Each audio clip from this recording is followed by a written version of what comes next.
తెలంగాణ రాష్ట్ర సాధన జరిగి 10 సంవత్సరాలు ముగుస్తున్నటువంటి నేపథ్యంలో పెద్ద ఎత్తున దశాబ్ది ఉత్సవాలు నిర్వహించాలని తెలంగాణ ప్రజలకందరికీ కూడా మేము పార్టీ పక్షాన విజ్ఞప్తి చేస్తూ ఉన్నాం. 1వ తారీఖు నాడు సాయంత్రం పబ్లిక్ గార్డెన్స్ దగ్గర నుండి ర్యాలీ మొదలై అమరవీరుల స్తూపానికి నివాళులర్పించి అక్కడి నుంచి గన్ పార్క్ దగ్గర నుంచి మళ్ళీ సెక్రటరియట్ దగ్గర ఉన్నటువంటి అమరవీరుల స్తూపం దగ్గరికి పోయి నివాళులర్పించి అక్కడ సామూహిక గానం చేసేటువంటి ఒక ప్రోగ్రాం నిర్ణయించడం జరిగింది.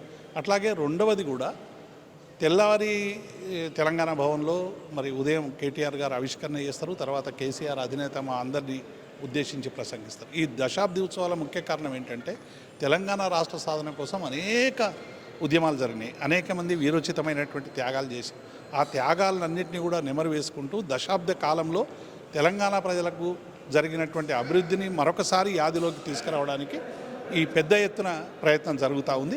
ఎందుకంటే కాంగ్రెస్ పార్టీ ఏమో ఈ 10 ఏళ్ళంతా కూడా విధ్వంసం అని మాట్లాడుతూ ఉంది. అది విధ్వంసం కాదు, వికాసం అని ఇలా తెలంగాణ ప్రజలు గల్లా ఎత్తుకొని చెబుతున్నటువంటి సందర్భాన్ని చూస్తూ ఉన్నాం.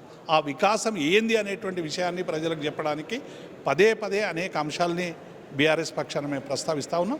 మేము ప్రజలందరికీ కూడా విజ్ఞప్తి చేస్తూ ఉన్నాం, పెద్ద ఎత్తున ఈ ర్యాలీలో క్యాండిల్ ర్యాలీలో పాల్గొనండి. అట్లాగే తెలంగాణ భవన్లో జరిగే మీటింగ్లో పాల్గొనండి. సామూహిక గానంలో మీరు గానమై గొంతెత్తండి. మీ గానం గొంతెత్తడం వల్ల రేపు తెలంగాణ ప్రజలకు సంబంధించినటువంటి ఆకాంక్షల్ని నిలువుటద్దంలో చూసుకోవడానికి, వాటిని సరైనటువంటి రీతిలో ఆవిష్కరించడానికి ఇది ఒక ఉపయోగం ఉంటుంది. దశాబ్ది ఉత్సవాలు ముగింపు ఉత్సవాల్ని పెద్ద ఎత్తున జరుపుకోవాలని తెలంగాణ ప్రజలకు విజ్ఞప్తి చేస్తాం.